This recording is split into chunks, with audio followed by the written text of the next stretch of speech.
I personally just hope like the game feel is a little bit better. Like I'm surprised this isn't a broader sentiment, but I've always found them very clunky games to play. Like the movement of the character just kind of feels awkward. I don't think the shooting ever feels all that tight. I would love for that just to sharpen up. I feel like with Rockstar games as well, like I feel like the animation is driving the character more than the buttons I'm pressing, if that makes sense. 100%. Do you know what I mean? Like when you're sprinting, that's the perfect way to describe it. Hello and welcome to the Press Start podcast, the Press Start Australia weekly video game discussion podcast. I'm out of practice. It's been too long. I'm your host, Ewan, and I'm joined today by my fellow gamers and co-hosts, Shannon. Hello, bring Bodhi back as host. Bring Bodhi back. And James. Hello. I love how you came to savage me and messed it up at the same time. This week we'll be discussing the big reveal around Grand Theft Auto 6. Xbox kind of crushing it at the moment. And the Borderlands 4 deep dive. I'm curious to see if that took either of your interest. But first, it is good to be back in the hosting chair. It does feel like it's been a little while. Brody's been... He's been pulling more than his fair share of hosting duties in the past month or so, which is not knocking him. I think he's done a great job, and I'm really excited to hear, for everyone to hear the bonus episode that you recorded, James, which we can't really say too much about in this episode, but you'll very quickly find out after the release of this episode what that bonus episode is. That's just like... cryptic as I think I can be about it. Game it is, I think right? It's not that. Can you? It's probably more exciting not to say it at this point. Yeah, who knows? You will just have to. Yeah, we're not going to say it's. Well, you can reveal if you like, James, what the talk is to look out for the bonus episode. It's very mysterious, very enigmatic. So we'll just wait and see. Well, speaking of spoiling surprises, I did spoil the surprise at the start of this show that I made a little bit of a purchase in the week. I think it was maybe a fortnight ago. We talked about EB kind of having retro releases available on the store. I decided to partake in that. And YouTube viewers of the podcast will see what I'm holding in my hands now. That is the entire trilogy of the Resistance games released on the PS3.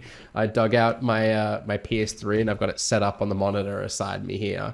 And I'm playing Resistance Fall of Man for the first time, in amongst a few other things, which I would love to talk about more. But Shannon, I'm struggling a little bit with Resistance Fall of Man. It kind of shows its age a little bit, I think.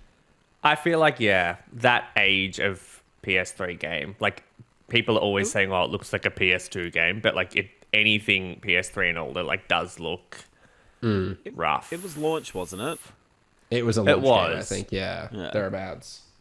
Because it's in that weird era of game where it's not really, like, retro nostalgic, but, like, it's not modern in terms of how it plays. So, like, it's stuck in a weird spot.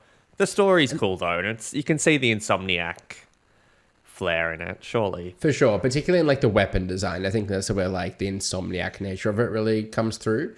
Less so in the story. I'm not finding the story or the characters particularly. The story maybe, the world building is kind of cool, but here we are. 2 and 3 are definitely better. Resistance like 20 years after the fact. Yeah. How long do you think Fall of Man is? Do I just power through it? It's like 6 hours. It's okay. Not long. Maybe $8 worth, Ewan. Yeah, it did only cost $8. It was pretty good going.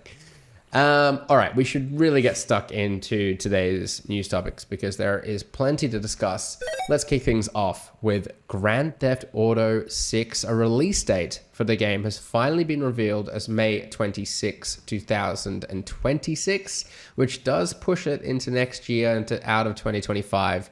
Not great for my fantasy critic submissions, but that aside, Shannon, first to you, what do you make of Grand Theft Auto finally getting a release date and it not being this year? Yeah, like we'd obviously spoken at length about how it could be pushed into next year, and like I think that was a strong possibility. I was a little bit shocked to see them date it May 26, 2026. Like I thought we were more talking Jan-Feb if it slipped. But obviously they just wanted to set a date and then wanted to set something that they didn't have to move again. So, in two minds, like, I wasn't as bothered about it until I actually saw more of the game yesterday, which I know we'll talk about in a second. And then I was like, oh, I really would like this sooner. And I feel like this was meant to be the beat where they announced the release date for later this year. So it does sting a little bit knowing how far it is. But there's a good amount of exciting stuff still this year. Yeah, that deeper dive you alluded to there was a story trailer they put out, which maybe softened the blow a little bit, maybe made it a little bit harder to wait. But it's the best look we've had of the game's characters, its setting so far, and it came alongside a big kind of info dump on their website as well, which featured over 70 new screenshots, kind of showing more glimpses of the characters, the world, that kind of thing. James, what about you? Did the trailer kind of leave you a little disappointed the game wasn't coming out later this year? Not really. I play like there's other games, right? Like, I don't know. Like, I feel like I know that like obviously I'm in stark opposition to what Shannon thinks, but like I just think there's so many other cooler games. I don't want to say cooler games, but so many other games that I am keen to play. I'm still behind on stuff at the beginning of the year because I was away. Yeah, so so like I am happy to like not have it this year. It's like I don't know. It wasn't like the central event around my life this year, right? So yeah, I think some amazing games still coming that I can still enjoy. Yeah, I think similarly, I'm kind of breathing a little bit of a sigh and relief in that it just kind of one less game to have to worry about making time for this year. Like already kind of Claire Obscure is like glaring at me for my backlog, and Same. There's probably another couple not coming to mind that I'd like to get to at some point too. And yeah, like as we'll touch on throughout the episode, there are still plenty of games coming out this year that I'm eager to spend some time with. So yeah, so as far as the story trailer goes, though, I think I'm as excited for this game as ever. Like I think the setting's really cool. It seems to me that they have kind of developed, I think, the kind of themes of the game a little bit. We've spoken about this on the podcast before. Like, what more can you really sort of do with like satire of American society at this point in time? But I forget just how much time has passed since GTA 5 has come out, and I feel like they're bringing in a lot of what has happened in the near 10 years between these, over 10 years between these games initially coming out. So yeah, I think the two characters are kind of interesting. I'm curious to see how that sort of relationship plays out. And the kind of setting as well. Like there's so much variety to the locations that they showed off in the trailer. And it's all very Florida. Like you've kind of got the beaches and the swamps and the kind of like more kind of resorty sort of side of town. All of that seems to be coming through, which I'm really curious to see how it all comes together and what the map looks like in one piece. But as excited for the game as I could be, I think. You much the same, Shannon? Yeah, I am. I am surprised. I love how like their marketing strategy for this ended up being like the total opposite to what they said they were going to do in terms of like it's a year away, which like never happens in gaming. But yeah, I'm hugely excited for it. I understand what you're both saying in the sense of like there's a lot of games this year, but I just think there's nothing like Grand Theft Auto, and we've been waiting so long. Like it's going to be 13 or 14 years by the time it comes out. Yeah. And it's just such a long time. But yeah, I'm hugely excited. Like the game looks phenomenal, like not just in fidelity, but just like the amount of personality and detail in like every single of the screenshot on the website. The locations all look really diverse. And yeah, it just, again, is uniquely GTA, which, yeah, we don't know how that's going to play out in the final game, but I'm pretty confident, and they are confident too, I think. It is almost like more movie-esque, isn't it? They're kind of like announcing a year in advance, the release date a year in advance. Oh, hang on, I just got a note. We've lost James. He's here. Oh. Okay, it said you'd stop recording for a moment. Hopefully that's all. Oh, no, he's gone. I knew something was up. I was like, there's something going wrong here. We can continue, Shannon. I feel like it's more of like a movie-esque release, right? Like it's kind of being announced a year ahead of time. It feels more like Disney kind of Marvel-esque. Do you think they kind of maintain the hype and excitement for another year. I think so, just because there's nothing else empty. that could come and take the thunder. And I think the delay and then this massive drop of information and just how they totally took over like every news cycle. Like so many people that would never post about games on their Instagram story that I know like were posting the GTA trailer. Like there's nothing else like it. 60 million views already, and it's been like less than a day. So like, I mean, it's one of those brands that I feel like transcends like us. I don't know. I don't really know the pre-order, like what happens with pre-orders and stuff at the moment. I know there's like laws and stuff in different countries, but I am kind of surprised like they wouldn't just drop it for pre-order at some point, because I feel like they could bring in so much money like just from pre-orders and just in the year ahead. So I will be interested to see what they do there with editions and special edition consoles and controllers. Like I think this now gives them room to just do a bunch of other stuff around the release and make more money. Yeah, I think you're right. Like, I think they could, now that it's out there, they've kind of detailed an awful lot of it. Like, they can really just kind of plan out those marketing beats, and like maybe a pre-order date comes down the horizon. There's an event around that. Yeah. I'm really curious to see what they do up in the build up to launch as well. Like, presumably they kind of go all out around the marketing of the game. I mean, not that they particularly need to, but it could be this really big cultural event, right? Like, you know, we've been talking a lot about the Nintendo Switch 2 release this year and the impact that's going to have. Like, I think the release of this one game rivals that, right? In terms of its size. So yeah. I respect them, because like I know that they would have really wanted it to come out this holiday, and obviously I think the game being good is probably the most important thing for them. So yeah, I'm glad they've given it the time. Yeah, an interesting tidbit to this. Like, I had money on it, not literally, but in terms of Fantasy Critic, coming out this year, because they had a couple of occasions, like the opportunity to back out of it, but they doubled down and talked about it coming out this year, and they were fronting board meetings saying all that, and that has translated into a financial impact for Take-Two. Like, I think their share value dropped 8 to 10%, something like that, in the wake of the release date shifting. So yeah, it has like a tangible impact on the company. So to your point, Shannon, it is kind of good that we're going to take the time to make sure we get it right, rather than rush it out this financial year and appease our shareholders. I feel like it's the kind of thing where they could have probably made this year, like if they really wanted to and crunched, and like it probably would have had some bugs and whatever. But I think they probably are at a point where it's like we need to delay it now or not. They got a lot of blowback for the crunch around Red Dead Redemption 2 as well, right? And rightfully so. So maybe they're trying to avoid that this time. Yeah, it's going to come like quite late in the console life cycle as well, which is, crazy to think. Have they said anything about it coming to the Switch 2? Did I miss that?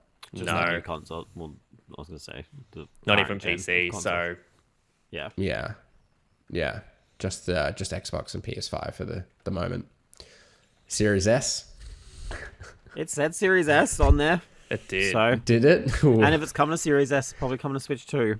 Like, I feel like that's... Yeah, you'd have to imagine, right? Cool, Eventually. Right? Yeah. Wild. I think, like... And no doubt PC a year later, and they can sell another copy to everyone. Or later. I think it looks good. Like, I'm not normally one to be like the last game, I didn't really look at the trailers and get excited, but I think the dynamic of having like two characters in love and stuff is like kind of, I think it's very different. It's obviously is very different for what the series has done before. And you can just see it's going to be dysfunctional, and there's going to be like people who are like, they're just like us, like the Harley Quinn people, like, you know, like all those. It's like, no, it's toxic. Like, that's not what you're meant to be. But yeah. So I think like the vibes in the world and the characters, like, it looks really good. I'm just I'm still like really interested to know how the gameplay changes, because I feel like with 5, right, like the difference there was 3 characters, switch between them all the time, come together for the heists, whatever. And I feel like that was quite different for the time. But I do wonder if there's going to be much more to this than it's just a new game with a really shiny and impressive coat of paint. But is it just that? I don't think from a gameplay point of view it will be that different, like mechanically, just because I don't know how they. I think it'll be like the world, like, and that will be evolving and changing and dynamic. Do you remember, like, we used to say, like, we thought maybe you could go into all the buildings now or something, like there would be an element to that, but looking at how big this area is that they've shown off, like, I don't know if that's the case anymore. Like, not that we ever thought that was ever confirmed, but I do wonder. It's also like people say that, but why would you want to do that in reality? I agree, but for GTA Online, I feel like that could have some really cool gameplay implications. Yeah. But yeah, like story-wise, maybe not. I personally just hope like the game feel is a little bit better. Like I'm surprised this isn't a broader sentiment, but I've always found them very clunky games to play. Like the movement of the character just kind of feels awkward. I don't think the shooting ever feels all that tight. I would love for that just to sharpen up. I feel like with Rockstar games as well, like it's always, I feel like the animation is driving the character more than the buttons I'm pressing, if that makes sense. 100%. Do you know what I mean? Like when you're sprinting, that's a perfect way to describe it. Yeah. So like I kind of hope that changes, but then I don't think Red Dead 2 was any different, so I don't really know if this is going to be. So I think that's just a rage, if that's still what they're using.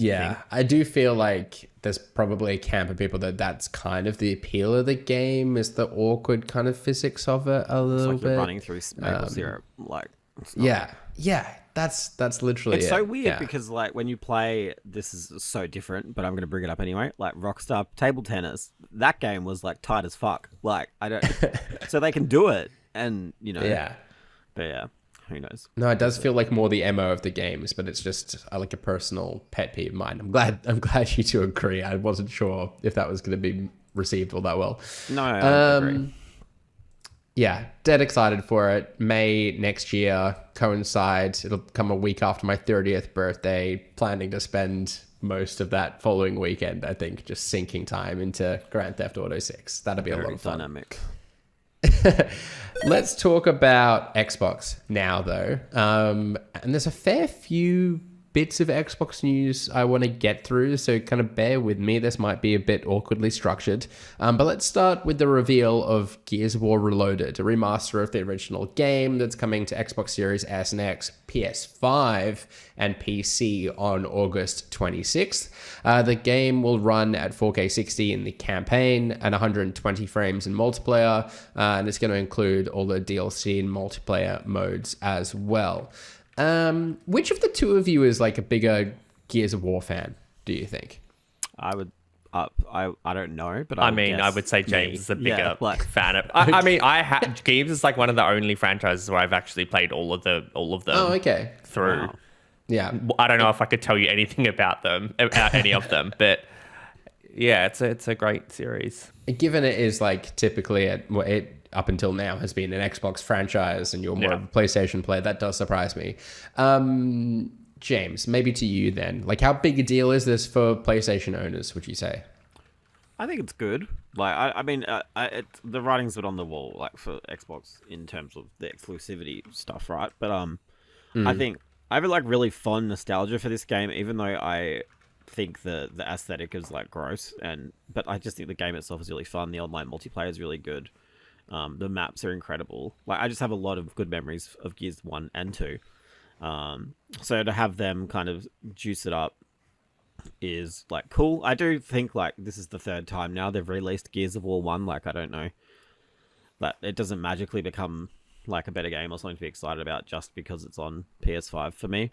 But I think if Microsoft's going to do this the way that they're doing it, full cross-play, full cross-progression, like all of that is really good. Like, I think the only other publisher that's even remotely doing something like that is Ubisoft, with their single-player games, right? So yeah, like I think it's good. I don't know, like, does this open the door for other games to happen? Like, I know, obviously, what I mean is like, do they see a point in doing 2 and 3 now? Like, I don't know, because it feels like they are. Well, the rumor was trilogy, so I don't know. Yeah, so like this, because I don't see it being feasible for them, especially like Gears 3, where there's not as much like nostalgia for it. And this already had like a remaster, right? Where I don't think 2 and 3 have ever had like that remaster treatment. I think that's correct. From memory. I could be wrong.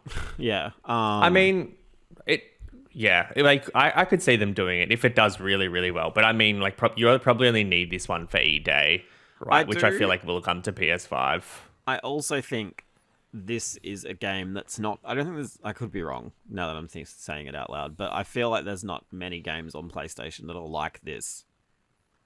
Like, it kind of does fill a gap in, like, their catalog. Well, there's not many games, period, like this. Not many games.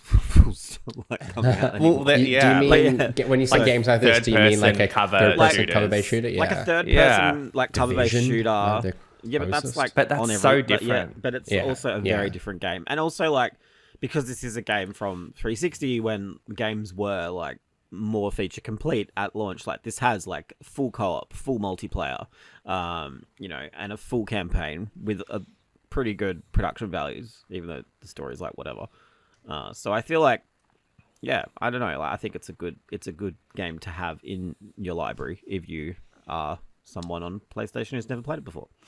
Yeah, I see this kind of being a game that, like, me and, you know, my mate Daniel or whatever, we play a bit of co-op games together, might just kind of try and rattle through in a weekend or something like that. It's very good, and the campaign is very well paced. It's like one of the best.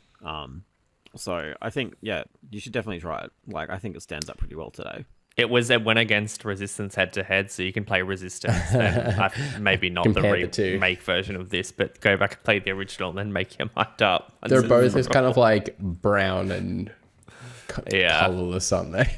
There's like flourishes of red in this. Red, yeah. Okay, the blood spurts. Yeah. Yeah. There was nothing like Touching on the next bit of Xbox news then, industry analyst Matt Piscatella reported that that US retail data shows that the remaster of Elder Scrolls 4 Oblivion is the third best-selling game of this year. I think the two beating it were Metal Gear, Monster Hunter, Wilds, and Assassin's Creed Shadows. I think they were the top two. Given its surprise release, Shannon, are you surprised with how well the game's done? No, I feel like it's that perfect storm of, like, Oblivion has nostalgia for a lot of people. Like, obviously Elder Scrolls, there's been nothing since Skyrim apart from online. And I don't think there was too much happening. A long time away. Yeah, when it dropped. And it just lots of positive sentiment around it. So doesn't surprise me at all. It's a massive franchise. And yeah, I think the way it all happened was probably perfect in how it leaked and whatever else. Yeah. Interesting to note as well that Claire Obscure doesn't seem to have been too negatively impacted by this kind of dropping on top of it, which was a concern. I think we spoke about it, plenty of others did too. But I think they announced that they've had 2.5 million people play the game. And similarly, pleased to see that South of Midnight has had 1 million people play that game as well. So yeah, these kind of Xbox Game Pass releases seem to be, not that it's just available there, but seem to be doing pretty well. Are you kind of surprised at any of this data, James, or does it kind of similarly to you, similar to Shannon, not surprised all that much? I don't think it's surprising. Like, I think Oblivion was the game that really put Bethesda, like, on the map with the console audience. Like, I know everyone loves Morrowind, right? But I feel like a lot of people played Oblivion first. So yeah, and I think with Microsoft in terms of Game Pass, like, they kind of get both. Now, do you know what I mean? They get all that Game Pass subscriber money, and then they get this other big fat injection from people just buying it on PS5. Like, they really are probably doing best from this now. Yeah, I do. Yeah, that teased me up nicely for the next point I had, but you can carry on if you want, James. I was just going to say, Claire Obscure getting like 2 million players in like a week or something is also quite, and that's 2 million sold. I think that's not even including Game Pass numbers. So yeah, it's even probably better than that. I think that's great. South of Midnight, like 1 million doesn't sound like a lot, but I think for Compulsion that is pretty solid considering how we've Happy Few. I'd have to double check. And Contrast, I can't imagine did numbers, but I could be wrong. I think Claire Obscure has really benefited quite well from the reviews that it got, obviously. Like, I think it's one of these games in which people have kind of woken up and paid more attention to it, given like how well it's been received critically. I'd maybe put Blueprints into the same sort of category this year. South of Midnight, I sort of feel like that could gain traction over time. Like, I'm still playing a bit of South of Midnight. I'm yet to finish it, but I think it's a really cool world and story, and it's kind of got the gameplay mechanics speak to me as well. I feel like that is just going to be the game that people kind of gradually find in Game Pass over time. I think that's the thing with Game Pass as well, is like, so with Oblivion and Clair Obscur, like I can't play both right now, so I just have to play one and just come back to it later. And that's kind of, I guess that's probably a strategy to keep you subbed, right? Yeah, Atomfall is like another one I want to get back to at some point. There's too Avowed. many. Avowed, yeah. I feel like for a game like South of Midnight, though, I don't think it's doing anything for Xbox or Game Pass. But I also don't think it costs them anything compared to, say, low money, low return, I guess. I do just question the strategy and like how many of these are like come out one after the other. I feel like you could have just added an extra month in between these releases just to spread it out a little bit. Or just market them in any capacity. I feel like there's like no marketing for any of them. I just worry that Xbox suddenly have a quiet year next year. I think they're gonna have a quiet year. And it's why did you put so many games out this year? What about this year? I feel like their showcase is going to be be massive, because why are you like just dropping Oblivion and Gears on random Tuesdays? When the showcase is like 3 weeks away. Like Oblivion, you could have just kept that up your sleeve and just it's been a couple of months since we put out a new game. Like, here's Oblivion. I think the sleeves were a bit loose, though. I think that was the problem. Very wide. True. Cut yeah. sleeves. Yeah. There's a lot. Everyone was looking up those sleeves. Yeah. Maybe that. Yeah, I don't know. It was that whole thing was odd. But yeah. Well, it seems to be working pretty well for Microsoft. Their CEO revealed in an earnings call this past week that the company has had the most pre-orders and pre-installs on the PlayStation Store in the first 3 months of this year. So just to put that, rephrase that, they've been the most successful publisher, I think it's fair to say, on PlayStation in the first 3 months of 2025. Shannon, what sort of weird universe have we fallen into that this is now our reality? Yeah, I know. I feel like we had said this was going to have to be their strategy, and it very much is their strategy, and it's paying off. I think Microsoft need every dollar they're getting from their Xbox division. I think they know that they've spent literally billions and billions of dollars, and now they just need to extract as much as possible out of that, and it seems to be working for them. And I think the Switch 2 will be next, in the sense of we'll just see all of these games come to Switch 2, and it'll feel like we're having this same conversation again for the next 6 months. Because the money on those platforms is just, there for them to take. With the games that are great, it's just their platform just hasn't grown in the way that they've wanted over the last few years. And it's, a big deal. Like watching Forza have its moment 4 or 5 years after release again, and Gears 20 years after its release, and whatever else is happening is going to be just huge for Xbox on these new platforms. I still, I'm gradually becoming more used to it, and I still, I'm gravitating towards my PC more and more because I've got Game Pass on there and I can play games there. Yeah. And so maybe that's kind of the draw. It's okay, I can pay the membership price for Xbox and get access to all these games and play on an ecosystem that suits them, or I can fork out $80 and $100 or whatever and play the game on PlayStation. Compelling offer. Not to be a negative person, but and I know this sort of is your next question, so I'm just going to jump straight to it. With hardware, it's going to put them in an awkward spot, because why would you buy an Xbox the next gen over a PS5 or a Switch 2? If you're someone that was going to buy an Xbox first, which probably wasn't that many people to begin with, it'd be even less going to the next gen, just because why would you be compelled to if everything you can play on PC or PS5 or Switch 2? So I think the long game for them is still unclear, and I'm sure they're working it out, but I think this is their only play, and it's working out in terms of money for them. Just to bring that news into it, so Xbox announced in the week that they're raising prices of the Xbox Series X and S and all their accessories and games, also getting a price release. I actually don't have those prices in front of me, but it was not an insignificant price increase. I think it was kind of $50 I think it's worse in the US, where it's it's a pricey console in the US now, comparatively. So I guess that kind of touches on what you were saying there, Shannon, is how do they kind of justify owning Xbox hardware over where else Yeah. you can play it. My sort of gut feel is that like if I'm playing on PC, but the price of entry on PC is rather high. Yeah. Particularly to rival a current generation console. So suddenly the Xbox Series X looks pretty appealing even at this current or this increased price. If and I stress if playing games like natively, like rendered on the machine matters to you. If you're pretty content like streaming it or I know playing it on kind of a lower spec sort of thing, then maybe there's other options for you. And that's assuming you don't want to pay like the price of every game that you might have to on a PlayStation, right? And then you get the best of both worlds. I do think leaning into the PC might be their best option, and it does sound like that's what they're doing with their next console and the handheld that's going to be released in the coming weeks that we now know is the Asus ROG Ally 2, essentially just rebranded.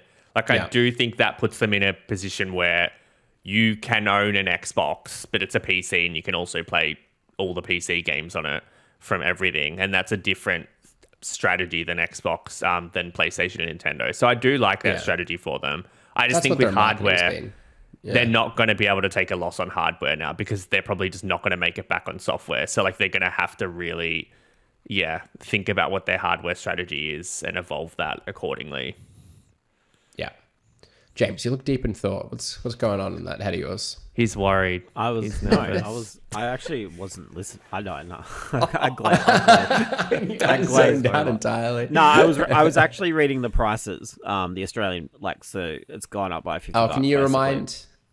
Yeah, $50. Yeah, so like the Series X goes up to $849 from $799, which I think is the same increase here as PlayStation 5 went up, right? Yeah, I think virtually. Yeah. I think it's more. I think it's like $20 more than the PS5 here, which is whatever. Yeah. But then in America, it's like almost $950 for like a Series X, which like is just fucked. Like that is so like beyond. I don't know what they're thinking. Yeah. Like, I'm assuming it's a tariff related thing or something, right? But yeah. Close to it. Yeah. This is what you wrought. An American company manufacturing their goods overseas, trying to get them back in the country. Yeah. I don't. Yeah. Make Xboxes in America, I guess. That's the. Let's take care of the politics. What Shannon was saying, it is interesting hardware wise. Like, what are they going to do? Like, even right now, so many games that are coming out on everything, they play better on PS5 Pro, and it's like, you know. For like the first 4 years of the cycle, they were going on about how Series X is the most powerful console ever, and now it's like even their games don't run better than other stuff on PS5 Pro. So yeah, I don't know. Yeah, I think they've been in a worse spot. I think they're this have is like they? I they're don't in think a they have. good. I think they Xbox have. Xbox One like was very much like it felt like the Wii U, like where you're just like waiting for that like hit and it just never came. Yeah, I think that it's going to end up as potentially like a Sega type situation, and I don't know if that's a bad thing. I mean, we've talked at length about how no competition hasn't helped other aspects, right? Like, so I think it is bad in the big scheme of things. I think the Xbox but they're just brand is like regaining strength. Like, I think people are paying more attention to Xbox games now, and so I think like their move as a publisher is probably working in their favor. But yeah, the hardware side of things, I just don't think anyone's excited about owning an Xbox, but they are excited about playing their games. But how much of that is a fair list, like down to their acquisitions? If you're new to the market too, and which I think a lot of people will be, say if they're going to pick up GTA 6, like, and they're going to weigh it all up, they're going to be like, well, you know, like, which should I go for? And I don't know, the value proposition is quite tough. But yeah. But I guess they'll just play Fortnite. But instead on their iPad and get nothing. You're right. I think like they've all. I mean, besides Nintendo, I do think maybe Sony and Xbox have kind of stopped trying to like grow the install base and just like get more money out of the people who are already in. I think that is definitely like a shift that they're both making. Well, I just think realistically, the gaming segment probably isn't growing. Well, it's never going to reach that the way from like what 4 years ago, right? Yeah, 100%. Unless happens again. I think we'll get not. to those levels again, but I think like COVID was this kind of momentary spike, but I think like it'll drop down and then just kind of gradually kind of grow back up to that set of player base. Like I feel like there's a kind of a bit of an age ceiling in which people are like regular gamers, right? But as kind of demographics change, like everyone kind of growing up now, becoming a teenager or whatever, like wants a console or wants to play video games, right? Like I think that's more and more common. I think GTA will be a big moment to bring new people in terms of like just that 16-year-old that probably isn't even thinking about owning a console and like wants to play GTA just because their friends are all talking about it. Like I know how that was. Like when San Andreas came out, like it was just a massive moment. So I do think that and the Switch 2 like will naturally just bring people in and we'll see some shifts. So that'll be interesting to watch. Yeah. Okay, we're really discovering a full breadth or discussing a full breadth of topics now. I do just have one more I want to get to before we head into what the wiki, and that is Borderlands 4. It was revealed that the game is no longer releasing on December 23rd and now has an earlier release date of December 12th. At the time, a lot of us thought, hey, maybe this is making way for GTA 6. Was not the case. A deep dive on the game in the past week also showed off much more of the game's characters, weapons, and quality of life improvements over previous entries as well. Personally, I think the game's like shaping up really strong. Like I've on the record of being very on the fence with Borderlands games. The humor's never really spoken to me all that much. But I feel like it's mellowing out a little bit here. I think the new cast of characters kind of speak to me a bit more. And the quality of life improvements in terms of like that loot kind of grind just seems to be, like a bit more approachable, perhaps. What about yourself, James? Borderlands 4, seeing a bit more of the game, is it speaking to you? No, not really. I remember I played 3, I reviewed it, and I did get a bit of shit because I think I was one of the lowest scores. So I don't know I'll probably the play wrong person to ask. Yeah, I think at this stage, like, if there's like absolutely nothing else, I'll probably give it a shot. But it's not like something I'm like, dying like for, beating down the door for. Like it's not, the metaphorical door. Yeah, you're taking GTA 6 over it. I mean, sure, it's but I don't know. I just feel like this. I feel like Borderlands is in such a weird place where it came out and got big before like Destiny happened, and then Destiny happened, and that was kind of the same vibe, like the millions of guns, but they just called it something else. And I think since then that formula has been like kind of, I don't want to say perfected, but has been honed very heavily by like say the Division and Destiny. So then when Borderlands 3 came out after all of that, I was like, well, what's different here besides like shit jokes and like unfunny humor? Do you know what I mean? Like I'm probably not going to play it either, but it did look better than I thought it would. The power-ups and stuff look interesting enough to me. All of the showing so far, it has looked better, both visually and from a gameplay perspective, but if that humor and the story is still the same, like, I'm just not interested. Like, it's not on my radar. You've grown up. I don't want to say that because I don't want to be like, look down on people and be like, I'm a grown up and you're not because you enjoy Borderlands, but I just don't find it funny. I find a lot of things funny. It's a different brand of humor, and it person. speaks to some people and it doesn't speak to others. I think that's fair enough to say. I will say, having not played Borderlands 1, a bit of 2, more of 3, I do appreciate that this is a bit of a reset in the kind of story and the world of the game. New planet as well. New planet. I'm pleased that people can kind of jump into the franchise for the first time in 4, seemingly, and get a bit more out of it. It does make me question why they opted for the 4, but I guess that's just kind of more of a marketing decision more so than anything else. But it does kind of seem like this is the start of a new chapter in Borderlands and a nicer entry point. That is like working in the game's favor for me as well. And everyone who like caught the movie last year and absolutely loved it, like they can be like, "What's this all about?" Because there'll be so many people like that. I am surprised this is PlayStation marketed. This feels very like Xbox marketed game. Just that seems like unnecessary shade. After all the positivity, we were just like, so I know. It was just a random thought that I don't think I'd ever verbalized. I was shocked that it had like a dedicated state of play. Like it just didn't strike me as that game. It's like that and Suicide Squad. It's like they're doing really well with their standalone state of plays, but we'll see. Yeah.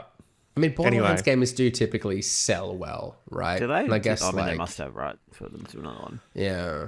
I wonder how that deal works out. Do you think? Oh, like do you think Wonderlands, PlayStation are paying $2K to like, hey, do a state of play that's all about Borderlands 4? I think or is that so. $2K I think it's like a PlayStation marketing saying, can we make this a state of play? I don't think PlayStation. I mean, I think there's money. I don't think they're doing it out of the goodness of their heart. Just a charity string. I feel like PlayStation would be taking the money in this instance. Yeah, it's like, you can't be 100%. with that console. It does more for Borderlands than it does PlayStation. Yeah. Yeah. Interesting. All right, I have a rapid fire question for you both. At the end of the year, we sometimes talk about who has been the most successful publisher in the year, kind of based on their average Metacritic score. It's not dissimilar to what we're doing with Fantasy Critic and trying to pick the best games of the year. But obviously in the real world, there are real publishers that put out these games and their scores are cataloged on Metacritic. So when all is said and done in 2025, which publisher do you think is going to have the average score of their games on Metacritic? Shannon, do you reckon you know the answer? I'm going to have to back Nintendo. I mean, Mario Kart World, Donkey Kong Bonanza, Kirby Air Riders. That's my Fantasy Critic picks, and they're going to come through with 10s across the board. Yeah. I feel like they were held back a little bit earlier in the year by a couple of releases. What am I forgetting? I don't know. Could be wrong. I'm only looking forward. You're thinking of last year. Maybe I'm thinking last year. I don't know if they've had anything this year, which should work in their favor. When was Princess Peach Showtime? Was that this year? Last year. Okay. Yeah, I'm getting confused then. James, what do you think? Nintendo or someone else? Nintendo is a good pick, but I'm just going to go with the old faithful and say Capcom. Capcom do historically do well. I don't think they're going to have a lot this year, but I think between Monster Hunter and then like all the remasters that seem to do really well, I think that they'll do well on the Metacritic front. So, yeah. I'm tempted to say Bethesda this year. I have high hopes for Doom: The Dark Ages, and Elder Scrolls is in there as well. Yeah. So for my gut is kind of all saying Nintendo, but for the sake of variety, I'll say Bethesda. Starfield DLC. Yeah. If that exists, surprise drop. Does when is that coming to PlayStation, do we think? Avowed is Bethesda, isn't it? Yeah, it is. Yeah. No, I don't it's think pretty it is. pretty decent too. Avowed is Bethesda. Obsidian. Oh, Bethesda, wait. aren't they? No, it's not. I don't think Obsidian are No, Bethesda. Obsidian is not Bethesda. Sorry. Yeah, embarrassing. Microsoft. Let's go with that. Forza. Yeah. Who's even answering? Oh, true. Actually, maybe Microsoft is there. Yeah, like Oblivion. Yeah. But they're not, yeah. They kind of sit above everyone now, I guess. Yeah. It's been a pretty good year so far. I think it will be a good year when it all shakes out. Absolutely. Yeah, for sure. All right. Speaking of good years, I'm having a bit of a blinder in What the Wiki, the Press Start podcast game show, where the previous week's winner reads part of a Wikipedia page for an unknown game, and we, the contestants, must guess the game. A point is awarded for each correct guess, with the round concluding after someone has bagged themselves 2 points, unless you clean sweep and get a bonus third point, which is what I did the last time we all met. Leapfrogging Brody to go 2 points clear in the lead on 15 points. Brody's just behind on 13. James, you're on 9. Shannon bring up their own 5. I did want to check that. Those scores sound accurate, but because I've not been in the hosting chair and had show notes in front of me and stuff, I wasn't sure I was keeping across them. You just saw you're on top and ran with it, did you? Yeah. I will double check those numbers to be exactly sure, but let's run with them for the time being. We can fix them retroactively if we need. Contestants, if the two of you are ready, I have today's games prepared. Let's I've go. got to come through for you, don't I? This is a big one. toe to toe. Yeah, for the girls. Toe to toe. Yeah. Shannon, do me a favor here, and I've not really picked Shannon games to be honest, but fingers crossed. All right, game number 1. Pay attention, Shannon. I'm trying. The game sees the player control a small motorized fishing boat. The game takes place on a James. Is it Dredge? It is Dredge. Damn, Well I was done, going to say James. that. I thought that was too obvious. I thought Shannon might have had a chance with that one. Damn it. All right, game number 2. Bit more of a difficult one, maybe. The game takes place in the 19th century at the dawn of the Industrial Age. Like other games in the franchise, the game is a city building and strategy game. While it is set in the context of colonial trade, the featured architecture is Victorian era and the economic engine is factory labor. The core gameplay of the game takes place in the old world, where the needs of the citizens, workers, and artisans are central to the management of production and supply chains. James. A parallel... James. Is this like fucking is it Frostpunk? No, it's not No, Frostpunk. okay, good. No. I'm kind of glad. Good. That's a parallel... Shannon. Is it annoying. Civ 7? It's not Civ 7. No. That's all I know. That's only... A parallel new world city exists, which produces products that laborers in the old world want to purchase. Thus, trade routes need to be established. Unlike its colonial 18th century predecessor, the game has a blueprint feature that helps the player to plan out the city. Am I back in? Yeah, you can Is be it back in. Frostpunk 2? No, it's not Frostpunk 2. Is there a Frostpunk 2? To give you a clue, you were nearer with your first guess. The game is a 1. city... Shannon's You're welcome to guess that again, though, James, in case I've changed my mind. The game is a city-building real-time strategy video Shannon, game. tell me when I'm back. Shannon. Civ 6. Not Civ 6, no. Developed by Ubisoft Blue Byte and published by Ubisoft and launched on April 16th, 2019. Yes. It Shannon. is the 7th... James. Oh, Hang on, I'm going to give James a go. Then we'll come back to you, Shannon. No, James? You'll rue this day. Give Shannon a go. Let him rue the day. Okay, Shannon. I don't... Anno 1776. Yeah. Is that even the game name? I think you just mixed Fallout 76. Yeah. It's not Anno 1776. No, Shannon. This could get fun. It's not. It's James? just that Anno 1707. No, not Anno 177 or Is it an whatever Anno you game? said.